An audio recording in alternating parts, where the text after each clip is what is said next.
Nós estamos na pré-aula da semana 9, em L3, não é? E o título da nossa aula é Visão Geral do Modernismo no Brasil, tá certo? Então, eu preparei uns slides que vão dar para a gente uma espécie de visão totalizante do modernismo desde 22 até hoje, tá certo? Então, olha aí, nós temos 3 fases. Lembram que quando a gente estudou o romantismo, a gente estudou também com 3 gerações, não é? Eu não posso falar a palavra geração aqui, ela também não é muito boa não lá no romantismo, né? Porque dá a sensação de que não houve convivência entre os escritores, e houve, né? Então, é nesse sentido de que a gente trabalha com a noção de primeira fase, segunda fase e terceira fase. A primeira fase do modernismo brasileiro vai de 1922 a 1930. A segunda fase vai de 1930 a 1945. E a terceira fase vai de 45 até hoje, tá certo? Então nós temos, não é, essa visão aqui boa, não é? Eu posso inclusive dar aqui uma... a gente fica sem saber direito, não é? Se é até hoje ou até 1956, a gente ainda está arrumando esse conhecimento, tá certo? Então, observem que a gente vai agora fase por fase conversar, tá certo? A primeira fase, ela vai de 1922, que foi o momento da Semana de Arte Moderna, tá certo?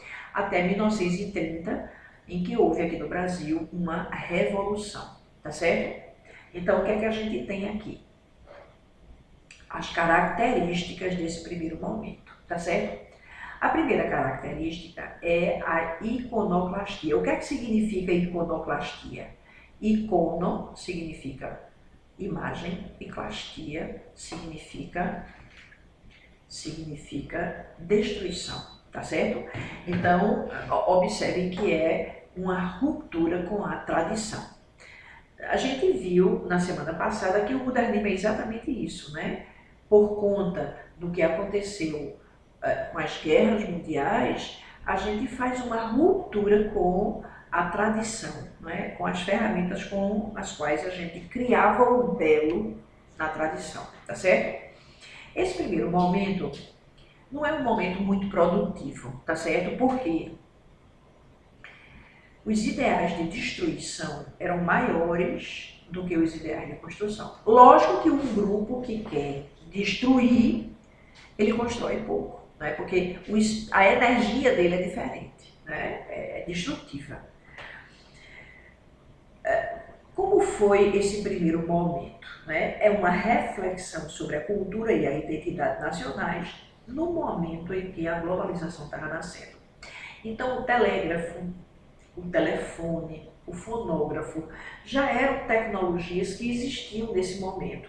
E os escritores brasileiros estavam muito preocupados com a ameaça que seria, não é, essa facilidade com que a gente se comunicava com outras culturas, não é? Então, veja a ameaça que seria a música, por exemplo, ser tocada no fonógrafo de qualquer país e fazendo o apagamento das nossas tendências aqui no Brasil. Então, por conta dessa tensão que começa a nascer entre o local e o global, o primeiro tema, não é, do nosso modernismo é um tema sobre a cultura e a identidade. Né?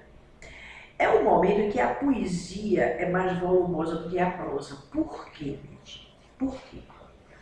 Porque uma das grandes, não é, ações da primeira fase do nosso modernismo foi exatamente mostrar que era possível fazer poesia sem ser a poesia parnasiana. Né? E como o parnasianismo é na poesia, eles fizeram muita poesia, tá certo?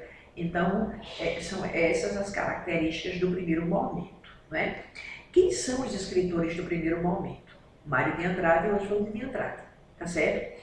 Esse daqui escreveu um livro chamado Macunaíma, importantíssimo, não é? A gente vai conversar devagar sobre esse livro, mas é um livro no qual Mário de Andrade, não é, a partir do folclore indígena, cria uma obra, não é, assim, surrealista, picaresca, não é? Nós já conversamos sobre essa palavra, não é? Quando conversamos sobre o Triste Fim de Policarpo Quaresma, de Lima Barreto. Policarpo Quaresma é um personagem que a gente chama de pícaro, né?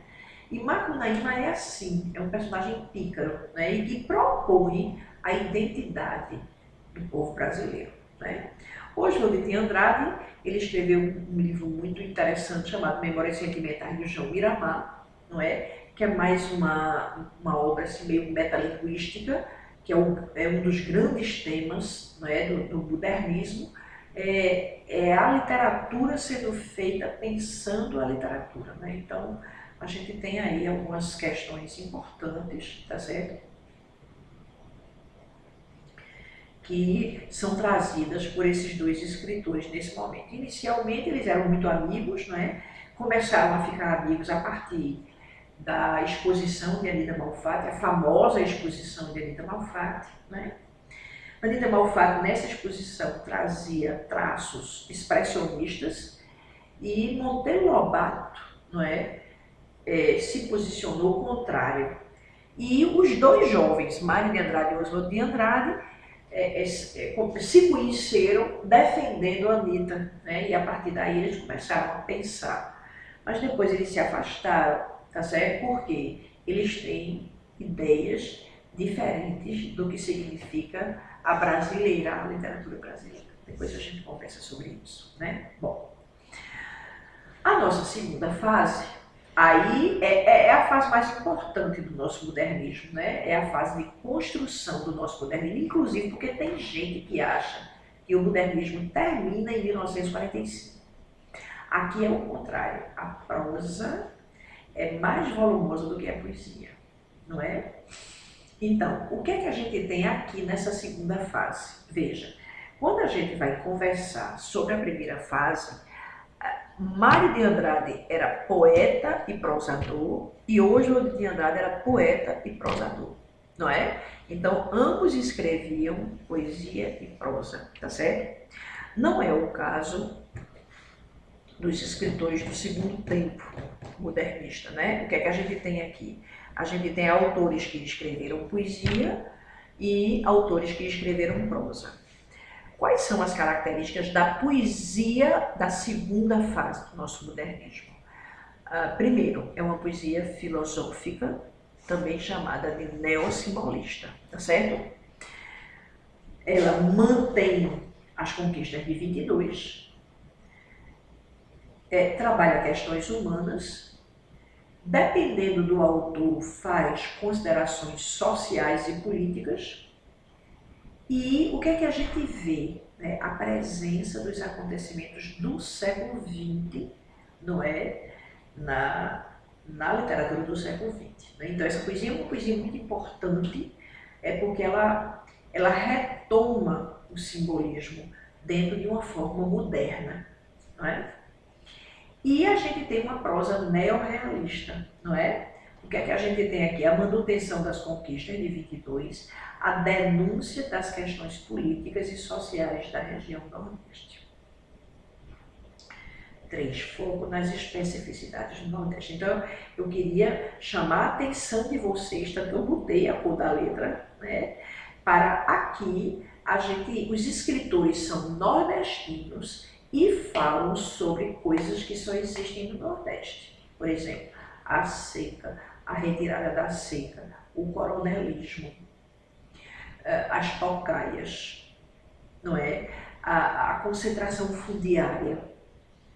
Então, são escritores que vão explicar para o Brasil o que é o Nordeste, não é? Tá certo? Então, atenção para essa data, é a data da Revolução de 30, 1930. O que é uma revolução? É quando tudo numa sociedade muda.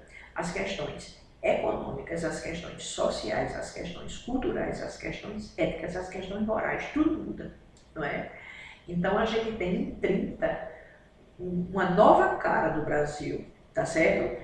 Então, é por isso que é um divisor de águas essa data, tá certo? E o que é que a gente tem aqui no Nordeste? né? Um derramamento de sangue muito grande em 1930 aqui no Nordeste, né? Então, a inteligência brasileira voltou-se para a região Nordeste, não só para falar dela, mas como para saber dela, não é? E é por isso que nascem esses escritores. Então, observem os autores da segunda fase. Na poesia filosófico-neossimbolista, a gente tem Manuel Bandeira, Cecília Meirelles, Carlos Drummond de Andrade e Vinícius de Moraes, tá certo? Bom, alguns são mais sociais, outros menos sociais, alguns são, alguns têm, digamos assim, formas mais tradicionais, por exemplo, Vinícius de Moraes escreve muito soneto, né? Manuel Bandeira, ele pode ser colocado na primeira fase do nosso modernismo, tá certo? Por que eu não gosto de Manuel Bandeira na primeira fase do nosso modernismo e eu botei ele aí? Porque ele não construiu a semana desde 17, como Mário hoje voltei. Ele não estava presente na Semana de Arte Moderna, não é? Foi Ronald de Carvalho que leu um poema dele, tá certo? E veja, outra coisa, estão vendo? E a poesia dele não tem uma coisa que a de Mário Ângelo tem, que é o seguinte: quando a gente acaba de ler um poema de Mário Ângelo, a gente diz assim, não é? Esse poema não é bonito. E na obra de Manuel Bandeira, em vários momentos a gente diz, meu Deus, que poema lindo, né? Quer dizer, ele deixa mais intacto esse conceito de belo, né? Então eu prefiro ele ao lado de Drummond, de Vinícius e de Cecília, nessa poesia do segundo tempo do modernismo, tá certo? Bom, aí a gente tem ainda os autores neorrealistas, também chamada essa fase de regionalismo de 30. Então é Raquel de Queiroz, que é cearense, José Lins do Rego, que é paraibano, Jorge Amado, que é baiano, e Graciliano Ramos, que é alagoano. Então, cada um no seu estado vai falar das características do Nordeste. Né? O 15 de Raquel de Queiroz é um livro sobre a seca. Fogo Morto, de Zé Lins do Rego, é um livro sobre a decadência dos engenhos de açúcar. Né? Jorge Amado fala do cacau, lá da Bahia, e Graciliano Ramos tem inclusive um livro que no SSA3 é trabalhado, né, é sugerido, que é o Vidas Secas, né, sobre o qual a gente vai conversar de forma mais detalhada depois, tá certo? Mas realmente é um escritor maravilhoso, Graciliano Ramos, e é uma ponte com o terceiro tempo do modernismo, né? Porque na terceira fase, olhe como ela é chamada terceira fase ou pós-modernismo. Por quê? Algumas pessoas acham que o modernismo acaba em 45 e o que vem depois de 45 é o pós-modernismo, né? Eu gosto de chamar terceira fase porque eu acho que todas as tendências estão, digamos assim, sintetizadas nesse grupo, todas as tendências anteriores. Então, ele não nega as outras duas fases, ele sintetiza, né? Então, ó, a poesia social e metalinguística, de João Cabral de Melo Neto e Ferreira Goulart.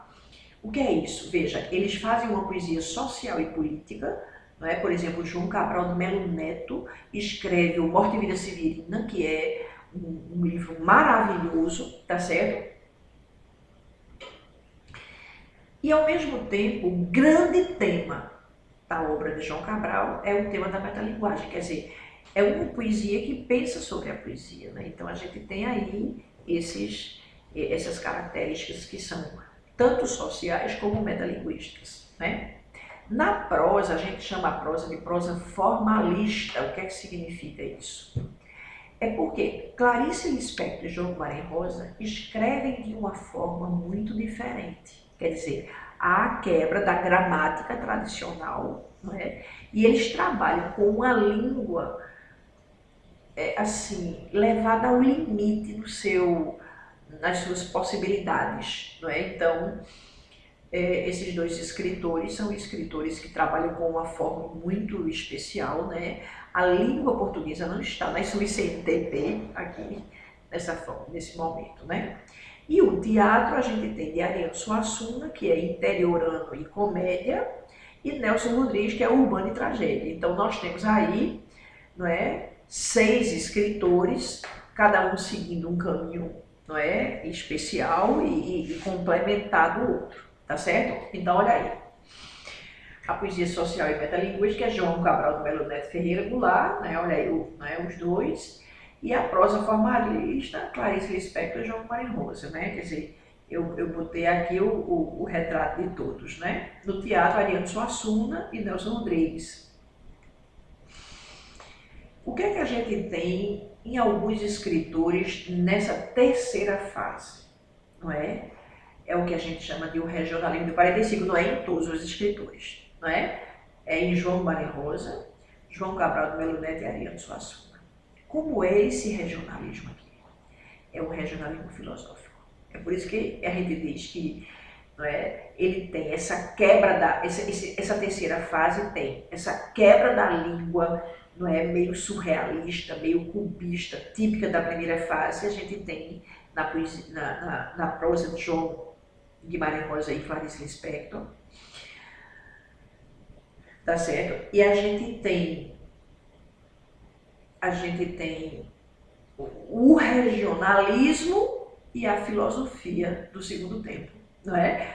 Tudo junto, sintetizado, tá certo? Então, por exemplo, Ariano Suassuna é talvez o mais regionalista dos nossos escritores, né? Então, todo mundo conhece como ele defendia os valores da cultura nordestina, etc. Não é? Bom, mas nas suas duas principais obras, que são no teatro, que são Alta Compadecida e A Pena e a Lei, todos os personagens morrem no final do segundo ato. E a partir daí, o que é que vai acontecer? É uma reflexão sobre o que acontece, de acordo com a religião católica, com a gente, depois que a gente morre. Ora, veja, o regionalismo, ele vai se transformando numa espécie de filosofia católica, não é? É uma coisa filosófica que responde aquelas perguntas da gente, né?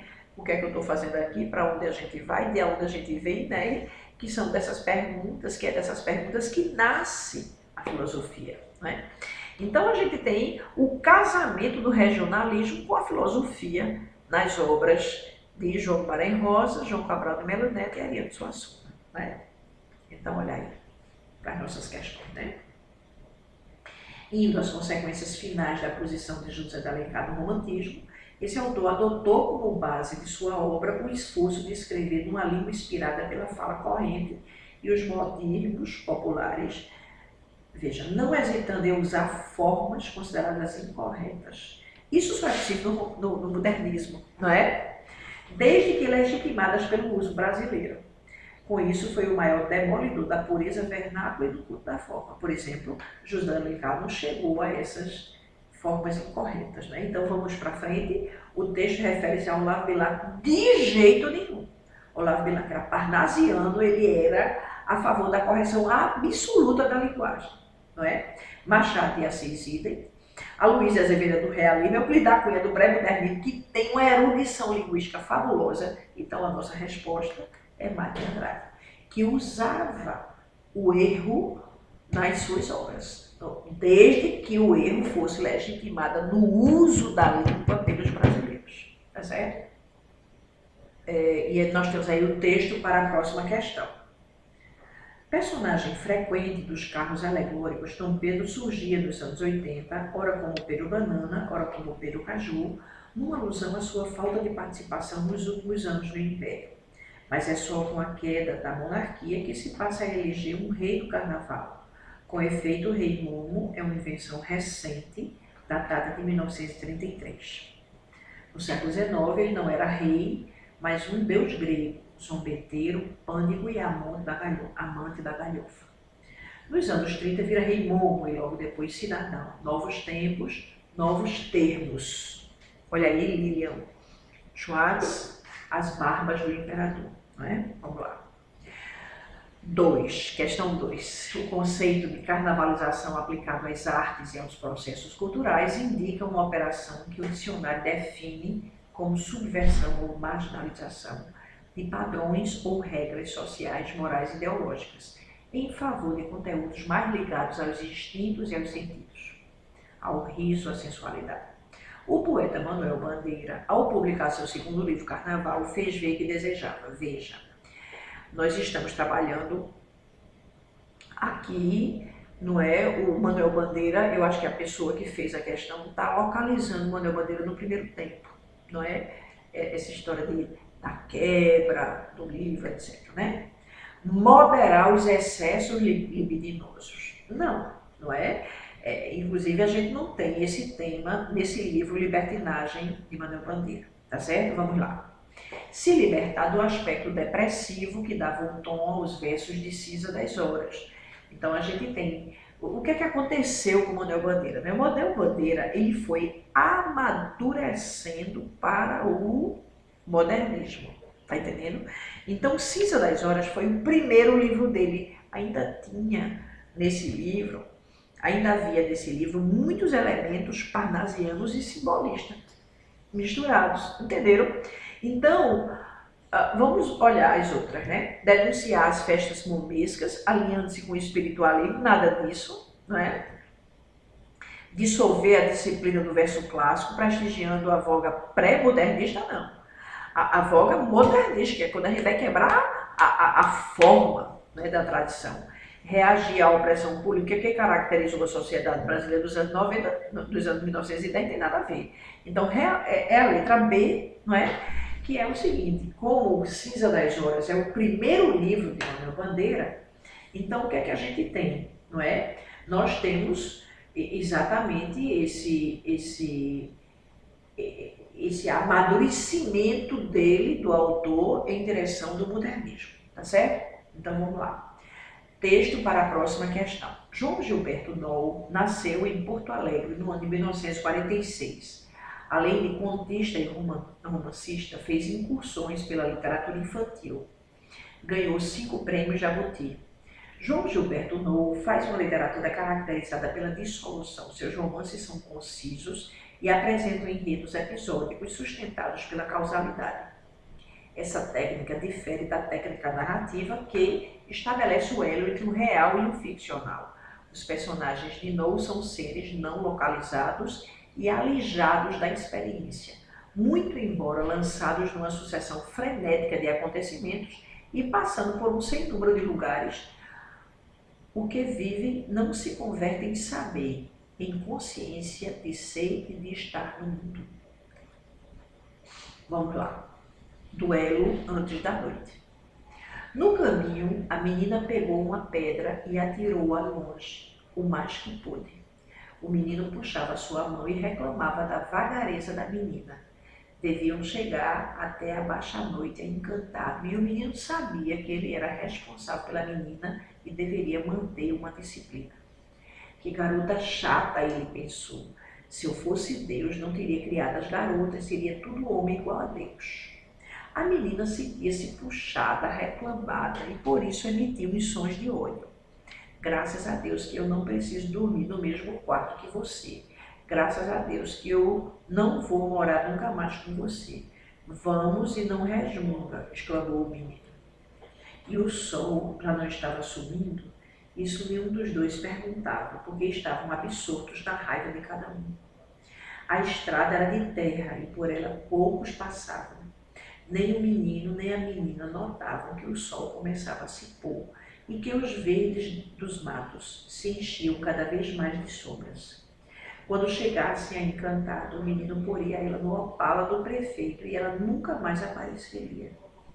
Ele não gosta de mim, pensou a menina cheia de gana. Ele deve estar pensando, o mundo deveria ser feito só de homens, as meninas são mais chatas. O menino cuspiu na areia seca. A menina pisou sobre a saliva dele e fez assim com o pé para apagar o cuspe. Até que ficou evidente a noite. E o menino disse: a gente não vai parar até chegar Encantado. Agora eu proíbo que você olhe para os lados, que se atrase. A menina não queria chorar e prendia-se por dentro, porque queria arrebentar uma lágrima. Numa hora dessa, você mostrar muita fraqueza. É mostrar-se muito menina. E na curva da estrada começaram a aparecer muitos caminhões apinhados de soldados, e a menina não se conteve de curiosidade. Para onde vão esses soldados? Ela balbuciou. O menino respondeu ríspido. Agora é hora apenas de caminhar, de não fazer perguntas. Caminha. A menina pensou, eu vou parar, fingi que torcia o pé. Eu vou parar. E parou. O menino sacudiu-a pelos ombros até deixá-la numa vertigem escura. Depois que a sua visão voltou a adquirir o lugar de tudo, ela explodiu chamando-o de covarde. Os soldados continuavam a passar em caminhões paquidérmicos, e ela não chorava, apenas um único soluço seco. O menino gritou então que ela era uma chata, que ele a deixaria sozinha na estrada, que estava de saco cheio de cuidar de um traste igual a ela, que se ela não soubesse o que significa traste, que pode ter certeza que é um negócio muito ruim. A menina fez uma careta e tremeu de fúria. Você é o culpado de tudo isso, a menina gritou. Você é o único culpado de tudo isso. Os soldados continuavam a passar. Começou a cair o frio e a menina tiritou, balançando os cabelos molhados. Mas o menino dizia, se você parar, eu te deixo na beira da estrada, no meio do caminho. Você não é nada minha, não é minha irmã, não é minha vizinha, não é nada.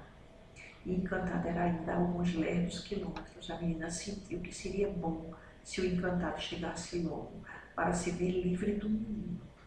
Entraria no Opala e não olharia uma única vez para trás para se despedir daquele chato. Encantado apareceu e tudo foi como combinado. 12h30 da noite e o Opala esperava a menina parado na frente da igreja. Os dois se aproximaram do Opala tão devagarinho que nem pareciam crianças. O motorista bigodudo abriu a porta traseira e falou, pode entrar, senhorita. Senhorita. O menino repetia para ele mesmo. A menina se sentou no banco traseiro. Quando o carro começou a andar, ela falou bem baixinho. Eu acho que vou virar a cabeça e olhar para ele com uma cara de nojo. Vou sim, vou olhar. E olhou, mas o menino sorria. E a menina não resistiu e sorriu também. E os dois sentiram o mesmo nó no peito. João Gilberto Nome. Vamos lá. Segundo a moça Moisés, o conto é, do ponto de vista dramático, univalente. Não tem um só drama, uma só história, um só conflito, oposição, luta entre duas forças ou personagens, uma só ação. As outras características, limitação do espaço e do tempo, quantidade reduzida de personagens, unidade de tom ou de emoção provocada no leitor, concisão da linguagem, decorrem da unidade dramática. Com base nessas informações, resolva as questões a seguir. Há na linguagem do conto uma tentativa de levar para a literatura a linguagem popular. Considerando as assertivas seguintes que tratam desse fenômeno, o uso da linguagem popular, relacionando aos períodos literários, assinale a falsa. Essa atitude teve no cenário literário do romantismo seu grande momento.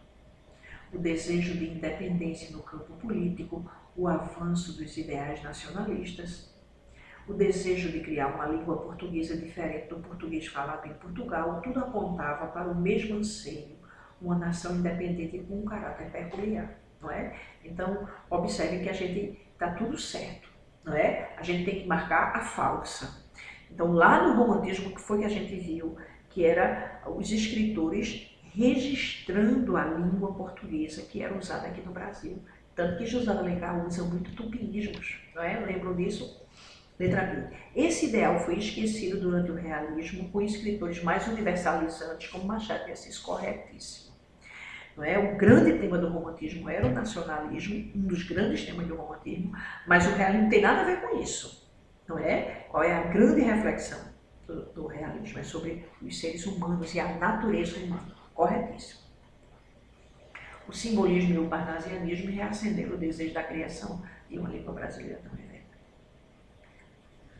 É essa a falsa, não é? Por quê? Porque ambas essas escolas trabalhavam, não é, com português muito erudito, muito correto, tá certo? Principalmente o parnasianismo, né? Que estavam preocupadíssimos com as questões formais, né? Essas duas escolas têm em comum essa preocupação formal e o uso de uma língua muito erudita, tá certo? Então essa história de abrasileirar o português não era interesse nem de uma escola nem da outra. O pré-modernismo e o modernismo avançaram na direção do sonho de criar a língua nacional, criar uma língua que atendesse às necessidades de uma nova civilização que se formava do lado de cá do Atlântico, é verdade, né? A gente vê isso aonde? No pré-modernismo, na obra de Lima Barreto, não é? E no modernismo, na língua de quase todos os escritores, tá certo? Principalmente os da primeira fase, que trabalham com essa quebra da erudição típica da tradição, tá certo? Então vamos lá. Olha aí, Magritte, né? O surrealismo configurou-se como uma das vanguardas artísticas europeias no início do século XX.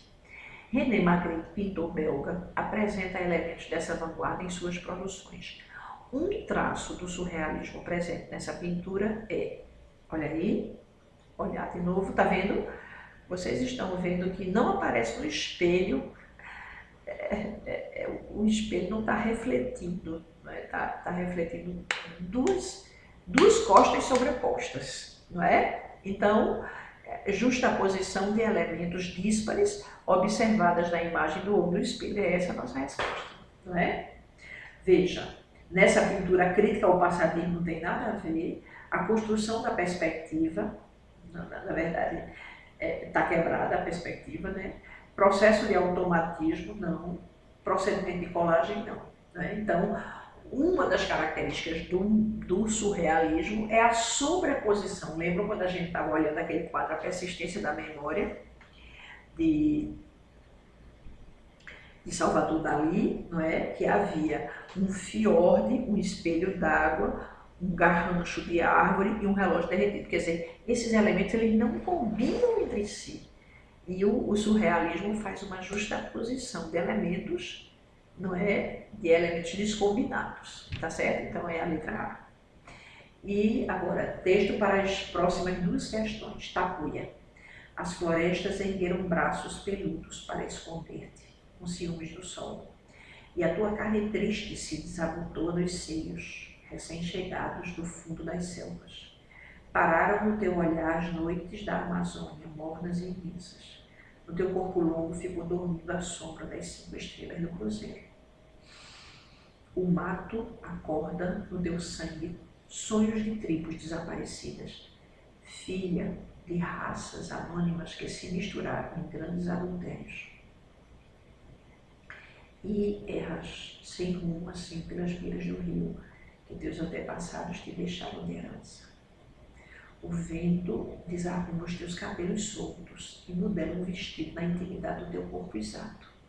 À noite o rio te chama e então te entregas à água preguiçosamente como uma flor selvagem ante a curiosidade das estrelas. Raul Bopp, né? Então vamos lá. A metáfora é uma figura de linguagem em que um termo substitui outro em vista de uma relação de semelhança entre os elementos designados por tais termos. Essa figura ocorre no verso que se misturaram em grandes adultérios. O vento desarruma os teus cabelos soltos, as florestas ergueram braços peludos. Pronto, é essa. Não é porque é essa, minha gente, porque as árvores pareciam braços, quer dizer, há uma relação de semelhança, não é? Tá certo? Estão vendo? E então te entregas à água preguiçosamente e erras sem rumo assim pelas beiras do rio. Não, é a letra C, né? Então, é interessante como eu estou trazendo hoje, como havia no nosso caderno a questão 6, não é? Que também era relativa ao texto e que já pertence às presenciais, eu trouxe aqui a 6ª questão, tá certo? No verso, e erras, né? Sem rumo assim pelas beiras do rio, a ideia expressa pelo verbo destacado está de acordo com a seguinte afirmação, né? E erras. Os indígenas erram ainda hoje quando confiam, aqui está o verbo errar, no sentido de cometer um erro. explorados e expulsos de suas terras, os indígenas vagueiam, pronto. Não é? Porque esse errar aqui significa caminhar sem rumo, não é?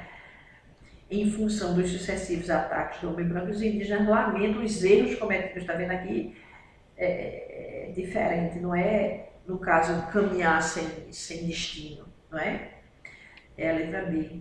E ao caminhar pelas margens do rio, os indígenas já não têm o senso de direção de seus antepassados, remanescentes de tribos dizimadas, os indígenas continuam sofrendo pelos erros do branco, tá vendo? Então, na verdade, e erras sem rumo significa e caminhas, né, sem rumo. Vagueiam, como aqui na nossa alternativa a gente teve, letra B, tá certo? Então, olha aí, terminamos as nossas questões e voltarei aqui na próxima semana para continuarmos conversando.